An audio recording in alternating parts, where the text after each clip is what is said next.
आज आपल्याला 50 आणि 60च्या मधल्या ज्या संख्या त्यांचा स्क्वेअर काढायचा. ओके, तर सर्वात आधी आपल्याला काय करायचं की जो हा शेवटचा नंबर जो आहे 1 मध्ये आपल्याला 25 ऍड करायचे आहेत आणि येणारी संख्या जी आहे 26 ती आपल्याला इथे लिहायची आहे. आणि त्यासोबतच हा जो शेवटी जो आहे 1 त्या 1चा आपल्याला लिहायचा स्क्वेअर. ओके, तर तो फक्त 1चा स्क्वेअर 1, फक्त 1 न लिहिता आपल्याला लिहायचा आहे 0 1. ओके, 52चा स्क्वेअर जर आपल्याला काढायचा आहे 52चा स्क्वेअर, तर सेम हा जो शेवटचा जो डिजिट आहे त्याच्यामध्ये आपल्याला 25 ऍड करायचे आहेत. 2 + 25 = 27. ओके, त्यानंतर हा जो सेम जो शेवटचा डिजिट आहे त्याचा स्क्वेअर किती आहे 4, तर फक्त 4 न लिहिता आपल्याला लिहायचं आहे 04. ही झाली त्याची आन्सर. ओके, त्याचप्रमाणे आपण 56चा स्क्वेअर पाहूया.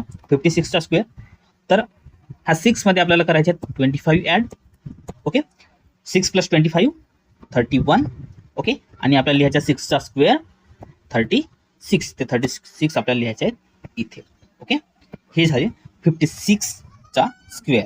ओके, 58चा जो स्क्वेअर आहे तो इथे तुम्हाला सांगायचा. Okay, thank you.